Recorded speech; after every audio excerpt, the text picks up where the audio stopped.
I go up to the Capitol and all of a sudden I'm like just standing there and I get hit with like tear gas grenades and flashbangs. It was all over the news. So I got fired like the very next morning. Then you realize like, wow, I actually am like a co-creator of my own reality. Like I couldn't understand why all of these bad things had happened to me. And I realized, well, like if the universe is a quantum field of energy and it's all energy, frequency, and vibration, and our thoughts and our emotions produce these, frequencies and vibrations, like I have attracted all of these bad circumstances into my life by like Yeah. feelings of Okay. unworthiness, fear, all of this stuff. And so when I started to turn that around, that's when things in my life started to turn around.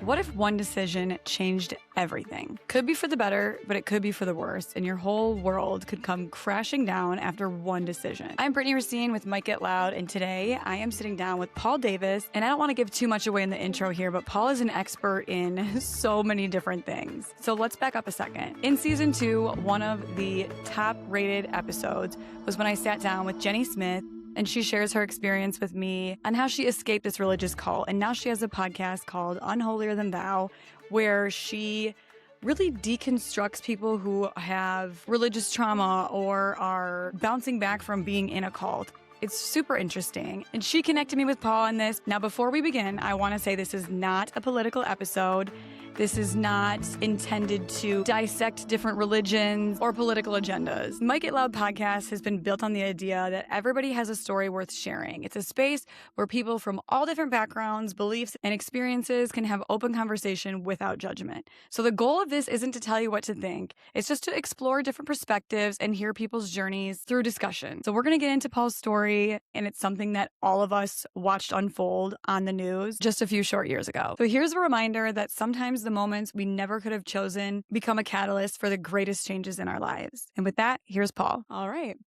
Paul, thanks so much for being with us today. I feel like I have an endless amount of questions and so many topics that I really don't know what to expect of where we're going to go today, but I'm so excited about it. And I know that the listeners are probably ready to dive into all of it. So thanks for being here. And I want to start first with just for people who don't know you, if you were to introduce yourself today, who would you say you are right now?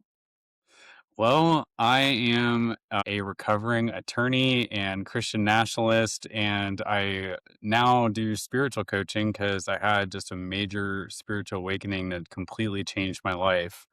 So I guess I'm a lawyer turned spiritual coach. So take me back to like what kind of environment you grew up in before the spiritual awakening and before you like had this whole, I don't want to call it come to Jesus moment. That sounds a little, no pun intended, but It is kind of that, but in a much yeah, different way than most people mean. right. So where So, were you, I guess, what's your background? so grew up in, born and raised in Dallas, Texas, and I grew up in a very just traditional evangelical Christian home. My family was going to Presbyterian church, and then we started going to charismatic church, which was quite the change. So I mostly I've grew never up. even heard of that. It's like the spirit-filled, like Pentecostal type persuasion of Christianity where they like, Okay. pray in tongues and people, it's the stuff you see on TV where the preacher like puts their hands on people's foreheads and they fall over and Okay. So family was very obviously faith-based. yes. Yeah. So that was my background. And then I mean, I was the most devout Christian you could imagine pretty much my whole life. I personally read the Bible at least 20 times because I started doing this 1 year Bible plan when I was a kid. They tell you this is God's word. So I was like, okay, well, if it's God's word, it's got to be the most important book I can read. So, Yeah. Was uh, it like one of those study Bibles that like you walked you through it, or was it like the old school like Roman words that I can't even understand? It would be like, well, the one year Bible I think is created for the New Living Translation, which is like a more modern, easy to read Okay. and but I would use that same reading plan for like multiple versions. So I'd read it in NIV, ESV, New King James, King James, all the different I've read so many versions of the Bible, which is actually shocking, like how many Christians I meet that have not read the whole Bible. No. Yeah. I mean, I think it's overwhelming to people too. And a lot of them are written in a language that like is just not very comprehensible anymore. So I feel like some people are just like, I'll just like learn it when I get there. I still go to a non-denominational church, but I feel like most of my reading was through like a Bible study. So through like not just sitting there and reading the Bible like cover to cover. It was through like, okay, this book is going to like translate it like this part of the Bible. So that was just like easier to understand. I feel like you deserve an award for reading it 20 times, start to finish. I mean, dang. Well, I just did it. I just got in the habit of reading it every day. I mean, that's what they tell you to do. And so I would just do this 1 year Bible plan. And there's so many stories in church they do not touch on because Right. they're really hard to explain. And they're like horrific, horrible, just awful stories. And they don't, it's not good for attendance or the offering plate, So a lot of So we just Christians, skip those. yeah, we just We'll do skip that one those. a different Yeah. time. We just kind of pretend they don't exist. So when did you like wake up and be like, okay, this is like a little extreme, or the church that I'm in or whatever organization that you were in was like a little more extreme than you were looking for? How old were you and like how did you come to that? Well, that is a very interesting story. It's a wild story. As an adult, I became a lawyer. I, after working like over 10 years in multiple big law firms, it was super miserable. I finally made it to what I saw as the promised land. I got a sweet gig in house with this big insurance company, and I was basically like my specialty is employment law. So I was like the de facto HR director, and I actually really enjoyed That that was your job. dream job? It was, well, I wanted to go in-house, become a lawyer directly for a corporation so that I wouldn't have to bill hours, and like the law firm environment is kind of miserable in that way. If anybody's watching this that's a lawyer, you know what I'm talking about. Like the billable hour requirement just sucks. So yeah, I I feel wouldn't like say it was law all. in general would be so stressful. It is very stressful, and I pretty much hate it. So, uh, but I did like that job because I wasn't really, it's not as stressful. It's those jobs tend to be You kind of had cushier. like a safety net, right? Like you didn't have to seek clients and like track your hours really probably because you were kind of like owned by somebody. So you were kind of guaranteed a career, it sounds Yeah, like.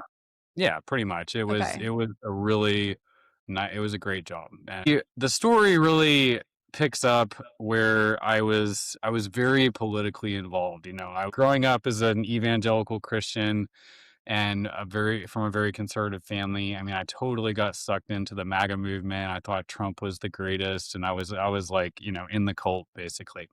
And so when all that election fraud controversy was going on, I felt very strongly about it, and I so strongly about it that I felt like I needed to go to. Well, first I went to Washington D.C. on December 12th. They had this big demonstration called the Stop the Steal rally, and I had a blast. Like, I enjoyed meeting like-minded people and like And marching arguing around. with everybody on TikTok. Yeah, yeah. Wait, what'd you say? Sorry, say that I again. said arguing with everybody on TikTok. Oh, arguing with everybody on TikTok. Yeah, I wasn't on TikTok back then, but yeah, I did argue with people online a lot. And so on January 6th, when they announced that, I was like, oh, well, I want to go back because I had such a blast, December 12th, and I felt like it was important. Of course, I had no idea it was going to happen. And then, but I watched all the speeches. I go up to the Capitol, and all of a sudden, I'm like just standing there, and I get hit with like tear gas grenades and flashbangs, and like I was not doing anything rowdy or raucous, and nobody around me was. It was like straight up just crowd abuse. And so I was so shocked, I made an Instagram video about it. And then that ended up going totally viral. Like this journalist for Salon, which is like a far left rag, picked it up and made it go viral on Twitter. And by the time I got back to my hotel room, it already had like 500,000 views, and people were he basically he said, "This is Paul Davis. Paul is a attorney. He's in-house counsel for Goosehead Insurance and HR director. And today he stormed the Capitol to stage a coup against the government and documented on Instagram and tagged my employer. And so it turned into this huge Twitter mob. It ended up getting like well over 1 million views, and then was like it was all over the news. So I got fired like the very next morning, and then that there were Weren't you like in HR? You're like, hold on. yeah, I know the irony, right? Yeah, so I got well because it was like their stock price was going down, and I people can't weren't believe really like upset. they did you like say who you were or they just figured out who you were? Well, it's because that journalist, if you can call him that, tagged my employer. Like they tagged Goosehead Right, but how Insurance. So did they know who you were? oh, it turns out his wife went to law school with me. So they were like following my Instagram, and they're like, "Oh, we're going to get this guy," basically. So You're like, that wasn't me. That's just a lookalike. That's a clone, right, right? yeah. I mean, it was clearly me because it was in my own Instagram story, so there's not really much I could Oh do to get out shoot. of that. But I had no idea how it was being portrayed in the media from my perspective. I was just at a peaceful demonstration, and I was getting tear gassed and hit with flashbang grenades, and I thought it was outrageous. So I made a video about it, and then I had no idea like the other stuff that was going on. Like I know there were some troublemakers there, breaking stuff, but that wasn't Yeah. me. That wasn't the people around me. Right, like you Uh, kind of went there being like, I want to be a part of this, but I didn't know that this is what it was going to be, oh, I had no sort of thing. idea. I mean, it was like I was really confused when I walked up to the Capitol because I was just like, what is going on here?" Yeah. Like, so I was really curious, so I just like walked up as far as I could go till I saw the line of police just kind of like taking it all in. I don't even know how to describe it, but the people around me, like I didn't see anybody try to be violent or anything like that Hmm. until the police started just abusing us with tear gas and flashbangs, and then Yeah, then getting a people little start intense. yeah, people it got intense. So I left, and then when I got back to my hotel room, somebody texted me this Twitter post that was going viral, and of course, it's not a good feeling to find out you're the receiving end of a Twitter mob, and they're calling for your job. So They're that was calling for your death, actually. well, yeah, they All were the they were 1 million people who watched it. oh, that too. Oh, yeah, you should have read. I mean, it was brutal. People were calling for my head, and Were they like DMing you and being like saying the worst things ever?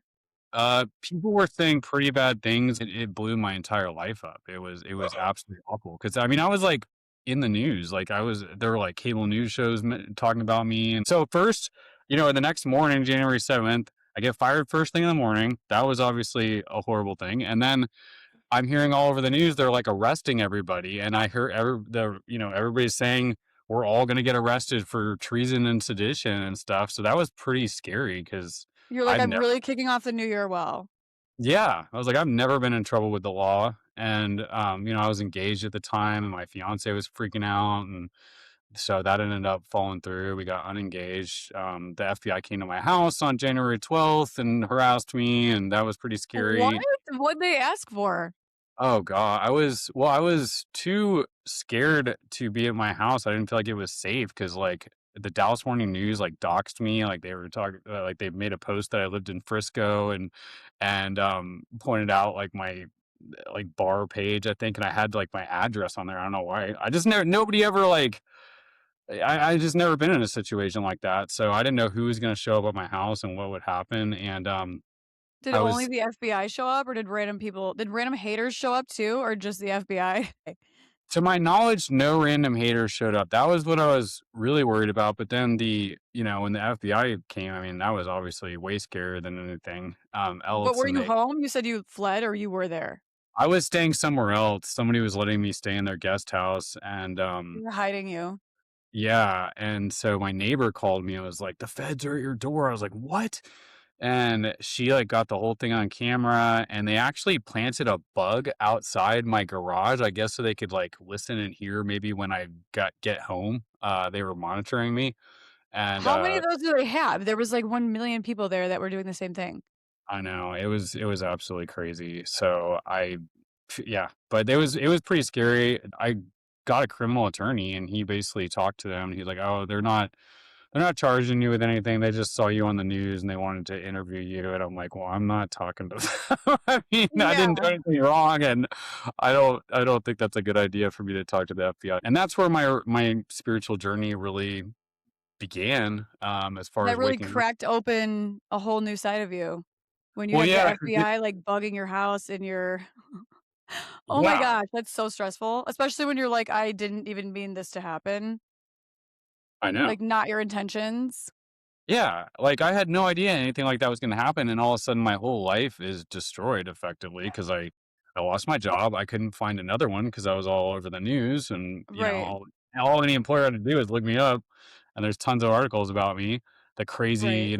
January 6th, insurrection attorney. I had this perfect life before all of that. It was like, had It was this great. smooth sailing, and then it just fell apart so quick. Oh, it blew up my whole life, and so I went from, it was like the book of Job, if people have read that. Yes! Everything all at once, like job loss, relationship loss, friends pretty much abandoned me, like the ones that were in our Don't little wanna be associated with that, yeah. No, yeah, okay, and this is so crazy. Did you think at the time, like, "Okay, I'm being tested," like, were you thinking of it, like, in a religious, like, perspective of being like, "Okay, God's doing to this to me for a reason," or, like, "I'm being tested," or were you thinking of it, like, that way, or were you thinking of it like, "Things are getting culty and, like, I need to do something else?" it was definitely the former. Like I really, well, I kept trying to figure out, like, okay, why would God allow this to happen to me? The only thing I could think of was that maybe because I got super depressed. I mean, it was like I just, everything I had worked for 10 years, just totally Yeah. blew. I mean, it Well, was it's like like, the rug got ripped, like, out from underneath you, but you were like, "I wasn't trying to." Like, I see where you're like, "I get it, it's a bad look," but also, like, wasn't my intention, and, like, had I known this was gonna happen, I absolutely wouldn't have done it. It's like a domino effect, though, in every aspect, which I get too, because like, my life fell apart on every angle too, so I get that, but it wasn't, like, in one day from one thing, especially being a, like, social media post. right. Yeah, yeah, exactly. Well, I thought to myself, maybe God like allowed this to happen. Maybe he like wanted my whole life to just kind of burn down to the ashes because I'm supposed to do something completely different. And like I thought about, Maybe I'm supposed to vote for Kamala. yeah, maybe. I don't know. I don't think that was it. But I, for the record, I'm not political anymore. I actually don't even vote anymore. I think it's all, which is, we can get into all the conspiracies on that because I Yes. think I think it's basically a scam. But long story short, like, that, all that hardship, I just reached a point where my faith wasn't getting me through it. And I just was like, what, I'm supposed to have, like the Bible says, I'm supposed to have this peace that passes all understanding. Like that's in Philippians 3. And why do I not have that? And then when I started to think back through my life, I realized I've been anxious and insecure and depressed and all these things like pretty much most of my life. Like it's like Like, I would maybe life wasn't so amazing before this, it's just really shitty now? yeah, it kind of like it got me to just really think about, nobody was a stronger Christian than me. I mean, like I did and believed absolutely everything I was supposed to do. And I mean, I led small groups at church. I was on worship team. I went on mission trips. I fasted. I Did you prayed. sing? I played electric guitar. Oh, okay. Yeah, I like to sing. I needed the visual of it. I do sing too. I just not in the church band. I sang for like smaller groups. So what I realized was, this is my faith isn't getting me through this because I had suppressed all of these questions that I never got answers to. Like why are all of these horrible stories in the Bible of God ordering all these genocides? I want to say it's like Irenaeus or Eusebius maybe, but they said, to somebody said, if we were I to, feel like I skip their names because I can't read it, I'm just like, "That guy." But then it's hard to yeah, follow because there's, like, 74 letters in it and you can't pronounce it, so you're like and then halfway through, they, like, change his name to something else, and I'm like, "Is this the same guy?" Because like, I'm not following. wait, That's which you know name what are I'm you talking saying? about? Or Like, which name people are in the you? Bible, like, that's probably Oh, why they people. don't read it cover to cover because 'cause they're like, "I didn't even know that Abraham was Israel, like, why do they have a different name now?" Or now Yeah, he's like you know what I'm saying? Like, there's so many things to it that have no cliff notes that we, like, need. And also, we can right. pronounce 0 people's names, like, couldn't we change What was his name? Eusebius? Well, that he's not a Bible character. He's like he was the Rome's historian for like early Christianity. He actually convened the Council of Nicaea for Constantine, the emperor, who's largely like Constantine and Eusebius are very largely responsible for the things that Christians believe today because they were the ones that convened the Council of Nicaea, where they decided these are the things Christians have to believe, and these are the books that Christians are allowed to read, basically. He used a name like Tony so we could follow it. You Yeah, know? well, If yeah. we're gonna convert it to English, let's get some Tom and Tonys that we can Right, right, follow. right. And it was Jacob that was called Israel. The most confusing names, and then they changed their name halfway through. Or like Yeah. Saul became Paul or whatever. Well, there's churches that are more like culty than others. I mean, Oh, there's for ones that sure, are very, 1000%. very strict and just like, constantly about control and manipulation and stuff. And then there's other like the non-denominational ones you go to are probably more about like putting on a good show and making you feel good on Sundays. So So after your world got totally flipped upside down, what did you do next? Like you were like, okay, this isn't like feeding me anymore. This isn't fixing my situation. I am unwell. Like, where do you go from there? yeah, well, there was something really cool that did happen because, like, I think people can experience God in Christianity. It's just what I've learned is it's a distorted form of what Jesus originally taught. So there are some things that are true in it, but and there you can connect with God through it. When my whole life had imploded, I didn't know where to go from there. Like, how do I even pick up the pieces of my entirely shattered life? And the only thing I could think of was maybe God had let this happen to me because I'm supposed to be like a missionary overseas or something like that. That's the only thing I could think of. So I You want to actually get out of signed this up. country immediately? Yeah, well, yeah. I mean, I didn't. I was really afraid of the government too. So I signed up for this missionary organization called Youth with a Mission, and their main training base is in Hawaii, and then they send you to like a third world country after that. And so I was like about to ship out, and I just didn't have a good feeling about it. I'm like, something is off. This doesn't feel right. I was in the gym, and I just prayed. I was like, all right, God, like this is a really big decision, and I just don't even trust myself right now. And I just need to know, am I supposed to do this or not? And right at that very moment, I looked up at the TV, and I'm not even kidding. On the TV in the gym, it said, "Now is not a good time to come to Hawaii." And I was like, "Whoa!" Like literally, I What? took a picture of it because I was so shocked. And I was like, it was during COVID, so it was like the governor of Hawaii announcing like we don't want people coming to Hawaii, like please don't come here. Right, but But it was that like would the never. most clear sign ever because it's exactly worded the way that you just asked.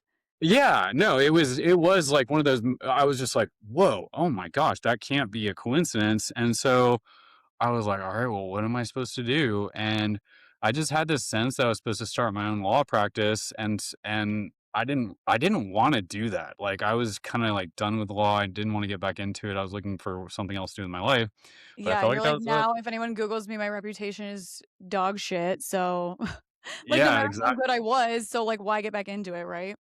Yeah, and I never really enjoyed being a lawyer. I mean, there were things about it I that were okay, but anyway, I felt like that was what I was supposed to do, and so I was just like, all right, that's what I'm gonna do.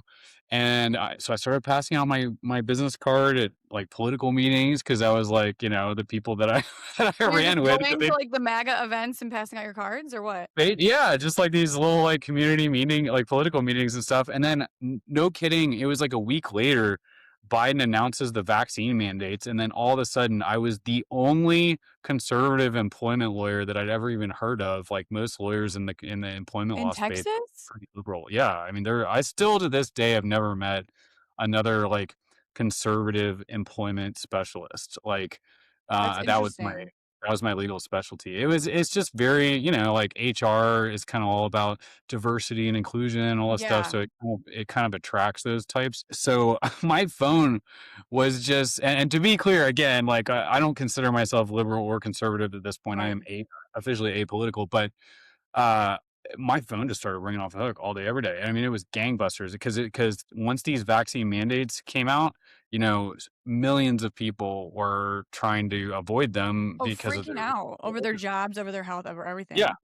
yeah. So basically, I spent the next 4 years representing employees that were threatened to, I saved a lot of people's jobs by helping them through that process and asserting their legal rights. The ones that got fired, I helped them sue their companies, and ended up doing pretty well with that. But it's still like, because of all that tremendous suffering I went through, I still didn't feel okay. It was like You're like, I "I'm was doing so good at this, but it's not something that I feel right doing." That was Sort of. part of it. Yeah, I mean, it's not like and I knew it would come to an end, which it did basically this last summer. The COVID litigation was only going to go on so long. I didn't really want to do anything else in the law after that. But basically, I still had these, like, something is very wrong here with my faith, because, like, I should have been able to rise above that, and I was still struggling with a lot of depression and anxiety over that situation. Even though it's like I was now making money again, which was a relief, but I was Right. super alone because I had, like, been estranged from a lot of my friends, and I lost my relationship, and it was just Well, it's hard. And too then extreme, I feel like, because like, you're like, "Okay, cool, like, maybe this is why this happened to me because now I'm, like, monetizing the hell out of, like, this specific group of people, like, I am the go-to for this, like, am the king of this niche," right? Which is great from a business standpoint, but you're like, "I still feel, like, yuck about it, and it doesn't feel like you don't have peace with it." So, but I'm sure it's kinda like this weird thing in your mind where you're like, "Okay, I survived it, but I still, like, have resentment against it to a degree, and, like, it doesn't feel like it should." Yeah, I really don't enjoy, I mean, that now the way I couch it, like, or describe it, I don't enjoy the negative energy of being in the middle of a legal dispute. Like, it's Oh just my like god, I can't even people fighting over imagine. money. I'm a very diplomatic person by nature. Like, I like to bring people together and help them, Mhm. heal or whatever. Be And happy. help them, yeah. And it's just like I'm in the middle of litigation. It's just all people fighting over money. It's like you're always either fighting with opposing counsel, or you're, you know, taking a brutal Tearing someone down. Yeah. yeah, hearing someone down, like, in a deposition, which a lot of times they deserve it, but it still doesn't feel great. It felt like, oh my gosh, I clawed myself out of this hole from January 6th, and now it's like I'm dealing with this even more stressful situation. Right. And so it kind of brought back all of that, like, again, Frustration. I started to spiral, and just like it was bad. And again, I was like, my Christian faith should get me through this. Like, why am I not I able read to? the Bible 20 times. I'm Exactly. And it God's was like, favorite. I couldn't possibly do any more Christian things. Like, people were like, well, you just need to do this. I'm doing all the things. I'm doing Right. everything I'm supposed to do. But nobody can, I believe as strongly as anybody. And it just, I finally realized, I'm like, my problem is that in the back of my mind, I have all this doubt because these things in the Bible don't make sense, and these doctrines don't make sense. Like, why? How can a loving, just God send anybody to an eternal torture chamber called hell? And Like, and I had been running a conspiracy theory channel on Rumble that wait, people what is love. Rumble? It's like the free speech version of YouTube, because I couldn't, like, I Oh, would okay. I would get into all the things, like, the new, I talked about, like, the new world order, basically, like these occult secret societies that are Yeah, running the didn't we have, like, separate system. platforms? What were they called? I don't even remember these now because my life was falling apart during the same time, so I feel like those happened, and I'm like, "Oh, those were so big then," and now I'm like, "What were they called again?" I don't even remember. There was one called Parlor that ended up being, I think it was run by, like, Candace Owens' husband, and it Oh, was, yeah. Was it like the yeah, new Facebook or something? that one, I don't know if it was comparable to Face. Oh, there was another one called, there was one that was comparable to Facebook, but I can't remember what it's called. Rumble was one that has survived, that's done pretty well, and because YouTube really cracked down on anything conspiratorial. I mean, you couldn't say anything on YouTube. Like, everybody I feel got like you kicked off. still can't. You still can't. It's really hard. Fortunately, now that I just do spiritual content, I started my YouTube channel a couple of months ago, and I haven't gotten any strikes or anything. But I did my first 2 episodes on YouTube, and I got 2 strikes, and you only get 3, right? So I was like, okay, Oh, well, I'm you can't screw up now.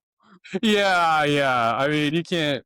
So anyway, I had just studied all this like kind of New World Order conspiracy stuff. I studied like the occult mystery religion, that is the foundation for all of these secret societies, like the Freemasons and the Illuminati. The first book I read was Paul Wallace's "Escaping from Eden," which is absolutely mind-blowing read. I would recommend that to anybody. If you have questions about why these horrible stories are in the Old Testament, that's the best book I could recommend. It's called Escaping from Eden. The hijacking of the Jesus movement, I would say, is like the biggest conspiracy of all time.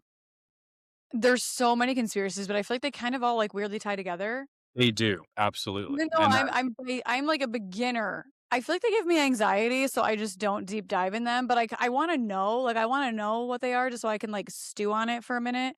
But I feel like during COVID and when all that was going on, like, my boyfriend and I, like, slightly deep dove. We, like, mid dove. I feel like we didn't even deep dive. But there was so much going on, and I'm like, "Now this is so stressful." Like, I feel like I don't even, like, was my life a lie? I don't know, like, it just gave me, like, anxiety. So now I'm like, I like the cliff notes of things, but I love that you're an expert because I am dying to ask you 1,000 questions about that.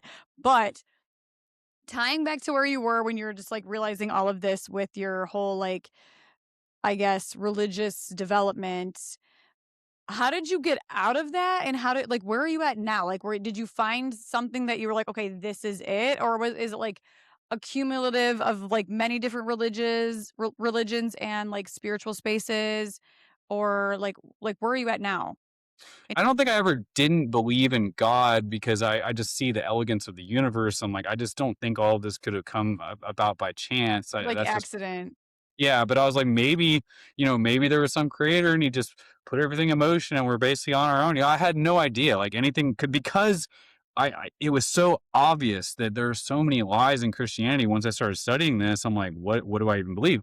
But I went through all that process and like Jesus says, like, if you seek, you will find.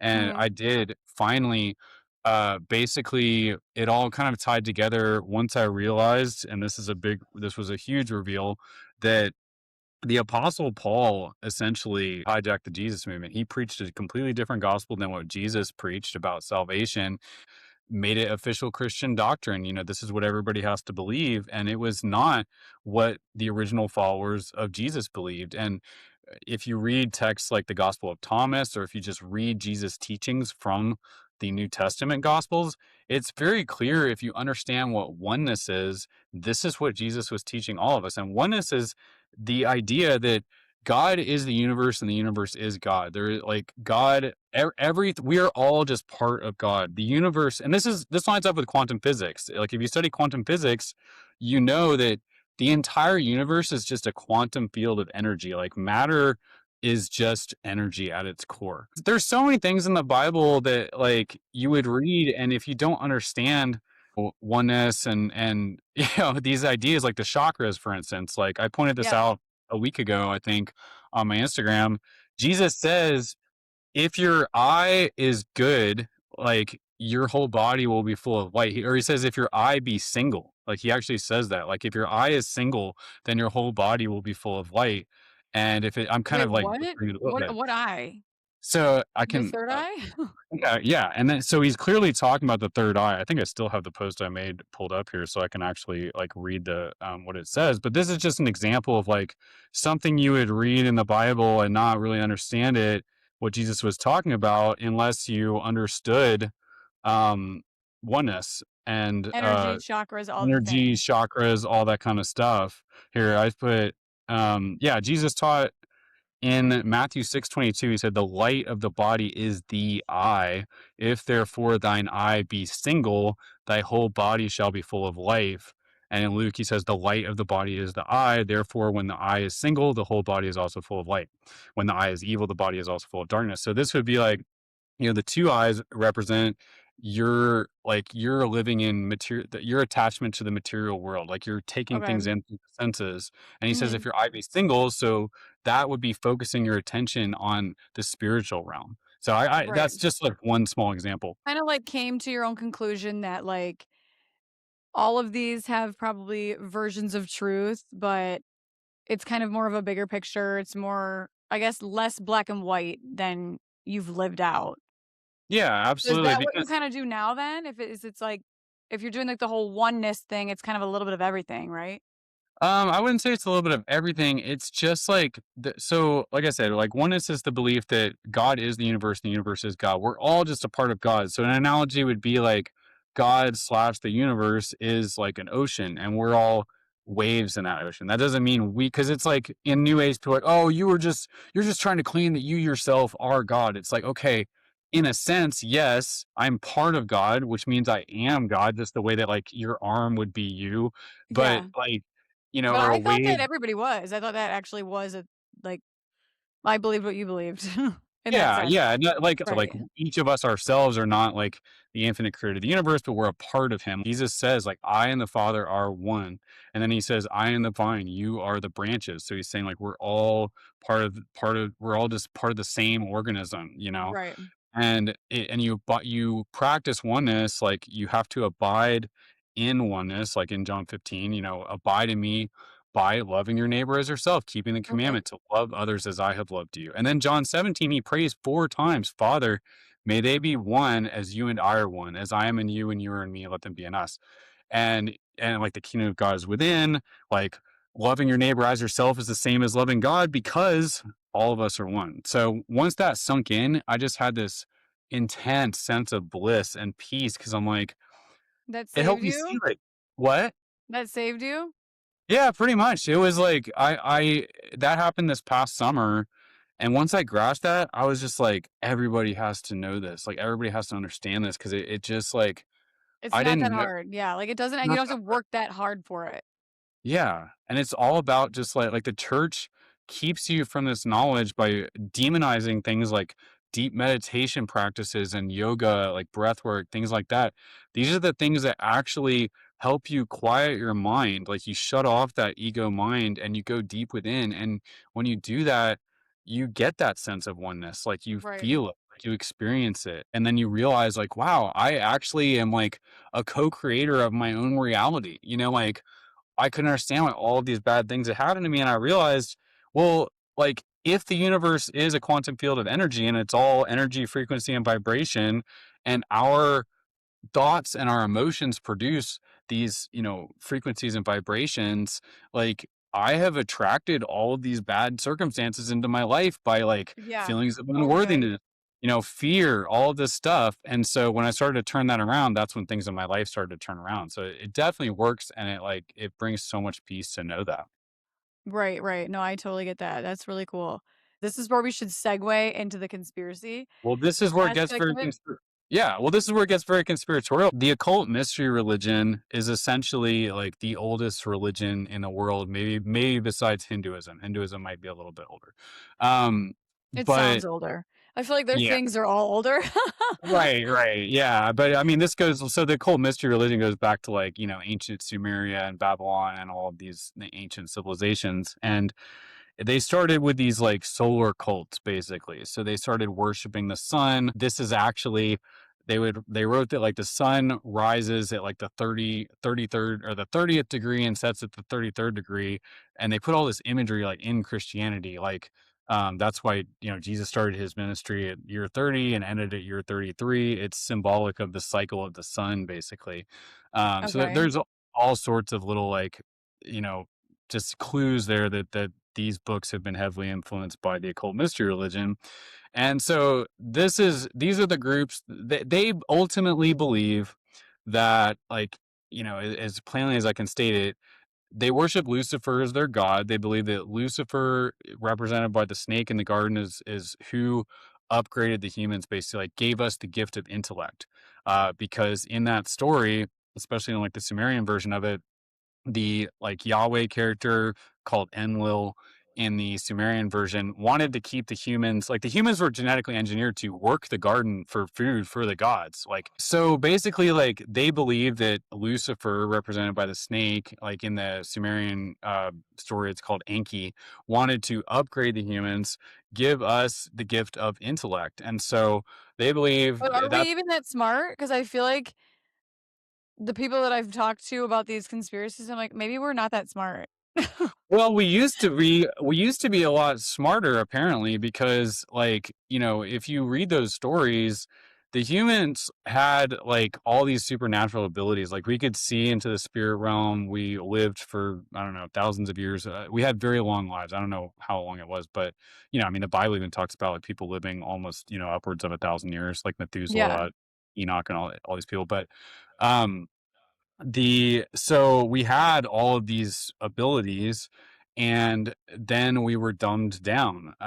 And so that's like in the Bible, God says like, "Oh, I'm going to limit man's, lifespan to this age." But like, we all know or have heard of people that will, like, I don't know, have some accident, like you get hit in the head really hard. Like there's all sorts of stories like this where, like, I think there's one guy that got hit in the head in some kind of accident, and all of a sudden he could start speaking like fluent Mandarin, or like they become like savants that can just like do crazy Yeah. mathematical feats. And I think that, and Paul Wallace makes the argument in his book, that shows that like we are actually artificially limited. There's some kind of, we were limited, and people Ooh. get into accidents, and all of a sudden it removes that limitation. And that's why people's brains are able to do these like crazy things that What do you people, think that is? the Anunnaki, that's what it's called. And Billy Carson talks a lot about this if anybody follows his channel. But they were worried that the humans were actually too smart, too powerful, too intelligent. They couldn't be controlled. And so we needed to be dumbed down basically to How did we control. get dumbed down though? I don't know. They were either we were genetically altered somehow, or they. I don't even remember. I can't talk intelligently about No, it's that. all good. Yeah, Wait, I have so many conspiracies to ask you about though. yeah, yeah. Go ahead. Yeah. I feel like What do they you want kind to of ask? all tie together, but maybe they don't. I don't know. I did put a poll out on my Instagram and I asked people like, what are your like conspiracy theories that you're like, I need to know these? What do you think of the Illuminati? This was like something that like I feel like I just heard about, like kind of during COVID when they're like, oh, like Ellen DeGeneres is like drinking the blood of babies, which I was like, "Ugh, I liked Ellen DeGeneres." And then they're like, Uh, she's hiding out, she's a clone, she's whatever. Like, what is your take on that? well, those are kind of two. You're asking about the Illuminati. So the Bavarian Illuminati was founded by a guy named Adam Weishaupt, I think is how you say his name. I want to say it was like 1600s. I could be getting the century wrong. There's one that, it's called Fall of the Cabal. I wouldn't recommend the first. There's two versions of Wait, it. I think I know what you're talking about.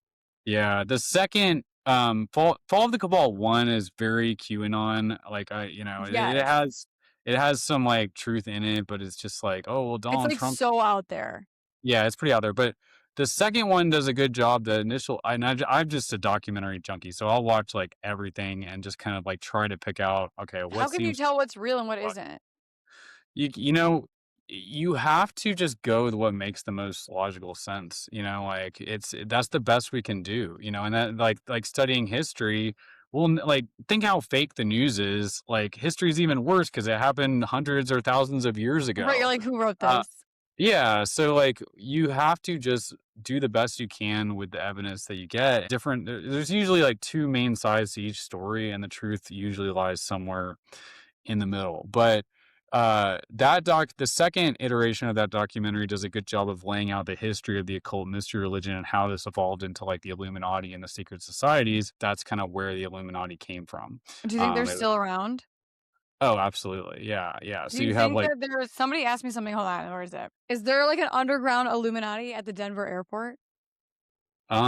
there's a lot of crazy stuff going on at the Denver airport. What is happening? I mean, there's a lot of Freemasonic symbols definitely in the airport. Like I've seen them. The rumor is that there's a deep underground military base beneath the Denver airport, and there's like all of these deep underground military bases all across the United States. If you want to like, Yeah. probably the book with the best information on this is William Cooper's "Behold a Pale Horse." Talks all about this, Did and you because read he was it? like, yes, it's a Okay, fascinating yeah, book. it says, "Is there, secret underground cities for the elite?" That's he makes the case for that in his book, and he was a naval intelligence officer, and he, like, I had never even, there's apparently a huge underground military base just outside DC called Mount Weather, and they have like a shadow government there. They basically have like uh what would the word be, redundancy for like every position in the US government. And there's tons of these deep underground military bases. They're called DUMBs that are all connected by underground tunnels. That's So it's that's like what people Disney say. World, but also like weirdly CIA or something. Like black Yeah, market societies. yeah, pretty much. Do you think Epstein's alive? I think it's possible. I used to like be so steeped in this stuff every day. I remember there were some issues with like the photos of him. I just don't remember what they were, but I don't know. I couldn't give you like evidence that Epstein's still alive. Um, But but I like mean, odd that everybody was sleeping and their cameras were shut off? yeah, I mean that part it's like it's obvious like he didn't hang himself. I mean, Like either the someone killed him or he's alive somewhere. Is that what we're thinking? he could. I mean, I think that's possible. I can't give you like specific evidence on that, but it is definitely like too a little too convenient that like you mentioned all the cameras were off. I don't think there's really anybody these days that seriously, I mean, I think very few But people, seriously think he killed himself? yeah, seriously think he killed himself. I mean, there's just too much there. Everybody's seen that. I mean, I would say that's pretty mainstream now, but Right. what Epstein seems to have been an asset for the Mossad. I think Epstein was a Mossad agent, or he was an asset of the Mossad. His job was to basically compromise the representatives of our government by getting them involved in his child trafficking scheme and getting dirt on them. And so that's, I think, why Israel can basically tell the United States to do whatever they want because it's a blackmail scheme. So somebody sent me something and they were like, "Oh, this guy was like swimming off the coast of Florida and he was like abducted by dolphins and Huh. taken into like this underground city or they bossed him around to like build a city or something." And now they're Oh, saying there's like an FBI like investigation of it because then they like released the guy. wow. Now your algorithm is going to show you all this weird dolphin stuff. I mean, yeah, you're not, yeah, yeah, I'm sure that's true. I had never heard of that, but I've kind of been like, I was all like I said, I ran a conspiracy theory show. It was basically I would analyze current events, like how is this pushing forward the New World Order agenda? Like what are they trying to do with this With story? it, Like right. divide people against each other. It's like usually a divide and conquer scheme. So Always. yeah, but since I had my spiritual awakening, I wanted to know all that stuff because I'm like, oh my gosh, I want to be able to protect myself and like figure out what's going on so I can be in the best position. But then one like to survive. Right. But once I grasped oneness and I just realized like we're all just part of God, like this material world is kind of just a phase you go through as part of your eternal existence. Like I just got much less concerned with all of that because I'm like, everything here is just to kind of help me realize my oneness. Whatever comes into my life, like it's a catalyst to push me to just go deep, like see the kingdom of God within myself, connect with God and just love people, just like raise the frequency of this planet by loving my neighbor as myself. That's all that Jesus told us to do. This is the greatest Mhm. commandment, love your neighbors yourself. And so I just became less concerned about like all these conspiracies and just more Yeah. concerned helping people realize like this is what brings peace, this is what brings hope, this is what brings love and joy, all Yeah. of these. That's why I had to get out of the conspiracy stuff. I was like, Yeah, I can't deep dive in it. It like gives me anxiety and then I'm just like questioning everything I see. I'm like, where did that come from? Like, where does that tie into? Like it just like got too much. But then yeah, I also am like slightly intrigued where I'm like, okay, somebody give me the cliff notes, but like I don't want to get too deep into it. It just gives you anxiety and it's kind of depressing too because you're like, oh my God, I like lived by this my whole life and like I've always put this out into the world and now I'm realizing that it's all like a scam, really. yeah. I mean, I think pretty much it is very disturbing because you realize like so Disturbing much is a of good what word. yeah, well, so much of what we've been told is a lie. I mean, like the reason we're in all of these wars is because it makes money for the people who run For the Federal somebody. Reserve. Yeah. That's one of the biggest conspiracies ever because it's like you study how we got this central bank. Like it's absolutely crazy that I mean the most important component of the economy is the monetary supply that like has a huge effect on the economy. Mhm. And our lawmakers in 1913 delegated all of that to this central bank that is privately owned. Like people think the Federal Reserve is part of the government. It's not. It's a privately owned bank. Nobody actually knows who owns it. It seems to be the Rothschilds and people that run around I with was gonna them. say, is this involved in the Illuminati? The Rothschilds basically got their start like I want to say 16th century. He realized that you could make a lot of money by financing wars. So like they would loan money to governments on both sides of the war, and they made their biggest fortune in the Napoleonic Wars, where basically like I think it's Nathan Rothschild and the Rothschild sons opened up all of these different central banks all over Europe. The one in London, they financed the Napoleonic War, and they got word that they had like a vast spy network basically because they would get information faster than anybody else, and this is one way they were able to Oh, make money.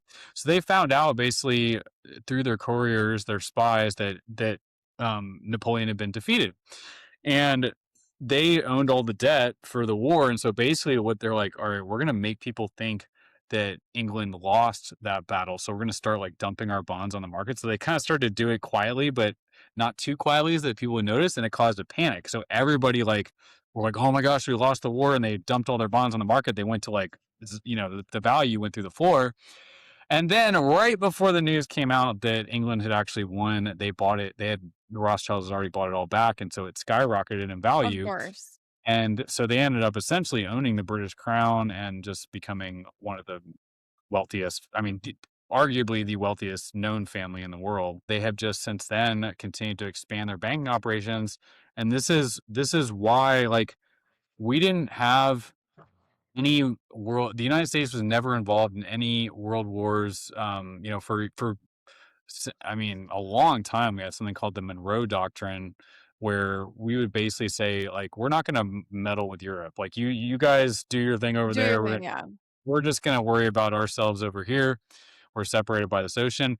Then once the Federal Reserve Act is passed in 1913, and then they had the income tax as well, like, oh well, now we can basically use the United States to make all this money. So we're gonna like get involved in all these wars. We're gonna start financing the U.S. war effort. We finance the efforts on the other side, and I mean they're just raking it in with all these wars. It's They're out. playing us so hard. Yeah, yeah. I mean that If you could suggest, I'll say one podcast and two books that are not necessarily conspiracies, but they go along with oneness. If somebody is like, all right, this is a little deep for me, but like, what is oneness? What is a good podcast and maybe two books that somebody could start with to kind of figure out what that is without getting too deep into all of it? the best podcast I can recommend is called The Jesus Way, and it's by Hmm. Aaron Abkey. I'm actually doing an interview with his co-host James Benefico in a couple weeks, Awesome. and they're just great people. But I would start with episode one of that because they do a great job of unpacking how the Jesus movement was hijacked and how it was not at all like what Christianity is today is not what Jesus taught, and they explain why that is, how we know. Like they go into they have lots of like Dead Sea Scroll scholars on there, and it showed us that like they practiced water baptism with repentance just like Jesus and John the Baptist. So you can draw a lot of parallels there. That's a great podcast. Books, the best book I could recommend on that is Paul Wallace's, and it's Wallis, Wallace, Okay. Escaping Eden, and the follow up to that, The Eden Conspiracy. That'll blow your mind. Old Testament, New Testament. I would say probably like Bart Ehrman is a great author. I don't agree ultimately he's an agnostic now, because he can't wrap his mind around why, God allows evil in the world. I think that's very well explained by oneness. And I'll do one more if you really want to understand oneness. The best book I could recommend is called Autobiography of a Yogi, and that's by Paramahansa Yogananda. He is a yoga mystic that loves Jesus. Like he wrote a 1,500-page commentary on Jesus teachings in the New Testament Gospels. That's absolutely mind blowing. It gives everything from a oneness perspective. And if you read his autobiography, it really cuts to the heart of like what is true in each religion. So Yeah. I like that it kind of ties together. So somebody who's, I guess, like spiritually curious, Mhm. can kind of tie that together. Yeah, absolutely. And then like, I would highly recommend Joe Dispenza's books too. I'm about to go to his Ooh, retreat like and manifesting stuff? yeah, and just like learning these because the best way, like practicing oneness like Jesus did, you have to meditate. Like there's really no other way to do it. You have Right. to quiet your mind. You have to shut off your ego mind and you have to get And like into that. figure out your own perception of things and like kind of create your own reality. Yeah. And so that gives you That's his book. crazy. Yeah. I would say his book, he has a newer one called Becoming Supernatural is pretty good, but I think breaking the habit of being yourself is much more practical, Okay. and that do the meditations you need. So those are several books, but breaking the habit of being yourself, that's one of the most life Life changing books. changing. Yeah, absolutely life changing. Yeah, Love a book. yeah, Awesome. Well, thank you so yeah. much for you are such a wealth of knowledge on so many different things. I mean, I've never met anybody who read the Bible 20 times, but then also has like found it in so many different perceptions and realities like in your own life. I mean, it's wild. So, I mean, I'm Yeah. excited to follow you and see all the things you do going forward, but thank you so much for all the information and for joining me today. I had a great time. Me too. Thanks, Brittany. It was really fun. I hope this conversation did more than just entertain you. I hope it challenged you to think a little bit differently. And whether you agreed with Paul's perspective or not, behind every headline, viral moment, controversial story is a real person with real experiences and struggles. And a lot of these lessons have shaped who they are. It's easy for us to judge people from a distance. It's easy to leave negative comments, make assumptions, and give someone a title from a single moment in their life. But when we take time to hear someone's full story, we often find far more humanity than we expected. I'm going to put all of Paul's information in the show notes in case you want to follow along. I'm sure he would be happy to have a conversation with you.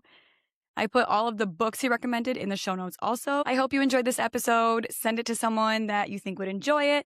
Give us a comment, give us a 5-star. This helps push the podcast out into new audiences. Again, I'm Brittany Racine with Mike It Loud, and we'll see you next week.